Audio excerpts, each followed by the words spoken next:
और पाक ऑक्यूपाई कश्मीर की 24 सीटें, क्योंकि वो हमारा है, हमने रिजर्व रखी है मान्यवर 24 सीटों को।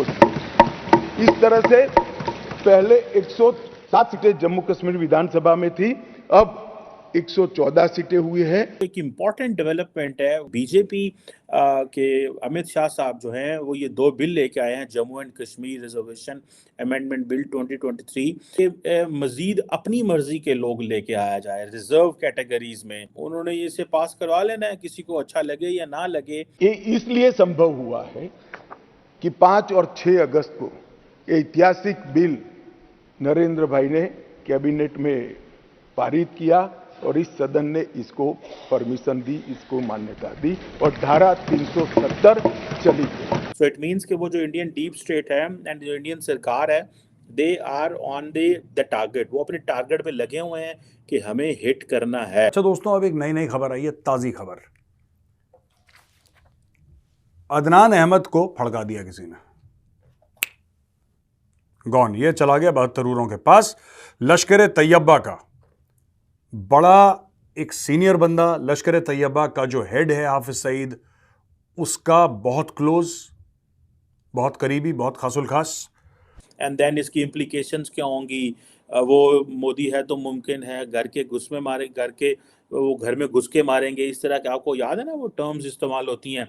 ये जो अदनान अहमद है, ये वो बंदा था जिसने की 2015 में बीएसएफ की कॉन्वॉय थी जो उधमपुर में, जो कि जेएनके में है, उधमपुर पे बीएसएफ की कॉन्वॉय जारी थी, उसके ऊपर इसने अटैक करवाया था। वर्ल्ड लार्जेस्ट जो सा सोलर पावर प्रोजेक्ट है वो इंडिया लगाने जा रहा है। पहले वो बांग्लादेश को बिजली प्रोवाइड कर रहा था, अब यूएई सऊदीया को भी वो बिजली प्रोवाइड करने जा रहा है, एक्सपोर्ट करने जा रहा है। ये कि उन्होंने अपना इंफ्रास्ट्रक्चर बना लिया है, इंफ्रास्ट्रक्चर काम कर रहा है, इंफ्रास्ट्रक्चर जो है वो चल रहा है।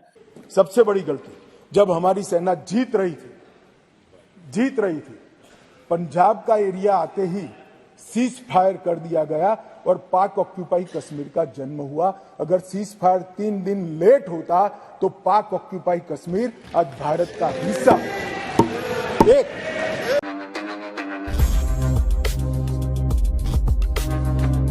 ये सरकार जो है नरेंद्र मोदी की, वो जम्मू एंड कश्मीर के अंदर ये जो रिजर्वेशन अमेंडमेंट बिल आया है, जो कहता है कि रिजर्वेशन होंगी गवर्नमेंट पोस्ट और सीट्स के अंदर प्रोफेशनल इंस्टीट्यूशंस में रिजर्व कैटेगरी के लिए, इट मींस कि दे आर रेडी कि अगले जो इलेक्शंस आ रहे हैं उसमें इलेक्शन करवाए जाएं। और लेट्स से अगर पूरे इंडिया के अंदर नेशनल इलेक्शंस होते हैं फॉर द इंडियन पार्लियामेंट, जो कि 2024 में अप्रैल मई के अंदर हैं, तो लेट्स से अगर बहुत सारी स्टेट्स मोदी साहब जीत जाते हैं, कश्मीर में लेट्स से वो हार जाएंगे, तो वो कहेंगे इट डजंट मैटर, हमने गवर्नमेंट बना लिया, हमने अलाउ कर दिया, सारा कुछ कर लिया।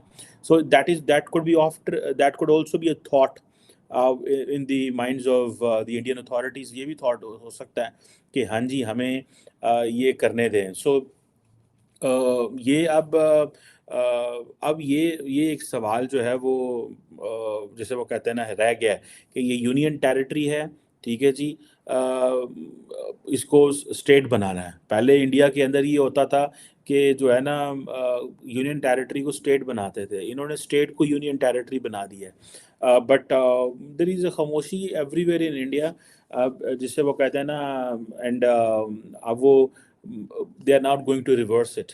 So this is a project which they have to complete, and for this matter, let's see what the Indian authorities bring on table for Kashmiris. अगर बाहर से लोग लाके, क्योंकि बहुत सारे लोगों को ये कहना है कि they want to change the demographic, वो जो करने चाहते हैं, लेकिन फिर कई लोग कहते हैं लो जी कश्मीर में कौन जाएगा, क्या होगा। मेरा ख्याल है कि वो तो एक डिफरेंट स्टोरी है, लेकिन at the end of the day there is no question internally and externally, prime minister Modi को nobody is challenging him. He's popular, he's nationalist, he's doing an identity politics, he has his agenda on economy is very powerful and strong, and there is no competition in front of him. So the only thing which I believe he has is ke play offensive, go offensive, that will help you, but not go offensive. ये भी जिस तरह से अवेसी जी मोदी जी से लेकर के तमाम सनातनियों को गालियां देते हैं, डिफेम करते हैं, 5 मिनट का समय मांगते हैं कि पैंट गीली करके जाना पड़ेगा, यहाँ से दौड़ करके भागोगे, पुलिस और प्रशासन को जिस तरह से मलाइन करते हैं, ये बहुत टॉलरेंस वाले हैं। तभी तो देखिए इतना कुछ होने के बावजूद भी आज अवैसी जो राजोकार फौज के विरासत को लेकर के आज एक पाकिस्तानी चेहरा भारत में एक member of parliament constitution body बन करके अवैसी बैठा हुआ है भारत में, तो उसको बर्दाश्त करना और इतने सारे आतंकी जो हमास के समर्थक थे उनको बर्दाश्त करना, ये सिर्फ और सिर्फ वही कर सकते हैं जो सनातन धर्म के हैं। ये बहुत टॉलरेंस है। अगर ये इनटॉलरेंस हो जाते ना तो ना अवैसी को यहाँ रहने देते और ना मुसलमानों को यहाँ पर रहने देते, जो हर वक्त किसी ना किसी तरीके से यहाँ के मातृभूमि को, यहाँ के राष्ट्र के रूल रेगुलेशंस को, यहाँ की आस्था को, यहाँ के विश्वास को और साथ साथ फिर संविधान को भी हर वक्त मलाइन करते रहते हैं। तो ऐसे लोगों को अगर कोई बर्दाश्त कर पाएगा तो वो सिर्फ सनातन धर्म है, तो उसको मलाइन करने लगे थे। कांग्रेस से जुड़ी हुई पार्टियां कह रही थी सनातन धर्म डेंगू मलेरिया है, तो मुझे लगता है कि भगवान राम का ही शराब पड़ गया है। और अभी तो मैं नेशनल मीडिया पे ही थी तो देख रही थी कि आचार्य सलेश जी जो कांग्रेस के स्पोक पर्सन बनकर बैठ गए थे और हमेशा कांग्रेस के पक्ष में बात करते हैं, वो कह रहे हैं कि नहीं ये तो बहुत गलत हुआ, कांग्रेस को परिणाम भोगना पड़ रहा है कि सनातन धर्म को गाली नहीं देनी चाहिए। तो मैंने उनसे पूछा भी कि भाई इतने दिन से आप कहाँ गायब थे जब 6-8 महीने से सनातन धर्म को गालियां दी जा रही थी और जात पात के धर्म का चश्मा पहनाया जा रहा था, और राहुल गांधी जी अपने प्रेस कॉन्फ्रेंस में प्रेस रिपोर्टर से भी उनके धर्म और जात पात को पूछ रहे थे, तो उस वक्त आप कहाँ गायब हो गए थे जो आज आप इतना ज्यादा कह रहे हैं। तो ये जो भी परिणाम कांग्रेस को मिल रहा है, जो आज मुल्क की पार्टी मोहल्ले की पार्टी हो गई है और कल को ये पार्टी पूरी की पूरी वैनिश ही हो जाने को 2024 में कगार में खड़ी है, तो ये अपनी वजह से खड़ी हुई है। बिल्कुल सही कह रही, ये तो हमने भी देखा कि बहुत स्टेटमेंट्स आ रही थी इलेक्शन से पहले कांग्रेस की तरफ से, लेकिन उसके बाद जिस तरह से हारे तो उस पर बहुत लोग हैरान हुए। मगर नाज़िया एक चीज और है, आप जैसे ठीक है आप बीजेपी को सपोर्ट करती हैं और मोदी जी वैसे भी बहुत जबरदस्त काम कर रहे हैं, लेकिन फिर भी आपके ख्याल से जो नेक्स्ट इलेक्शंस होंगे जिसके बाद सभी को मालूम है कि मोदी जी एक बार फिर as a prime minister of India हमारे सामने होंगे, कौन से ऐसे चैलेंजेस हैं जो आपके ख्याल से उनको फेस करने हैं या आपके ख्याल से उनको ज्यादा काम उस तरफ करना चाहिए? दो जवाब दूंगी मैं आरजू जी आपको। एक कि मैं अंधभक्त नहीं, मैं एक शिक्षित और वेल रिकॉग्नाइज्ड और वेल नोन फीमेल हूँ। मैंने कई ऐसे जजमेंट पास करवाए हैं सर्वोच्च न्यायपालिका से जो हमारी मुस्लिम कम्युनिटी की वुमेन्स के लिए बहुत महत्वपूर्ण और वैल्यूबल रहे हैं।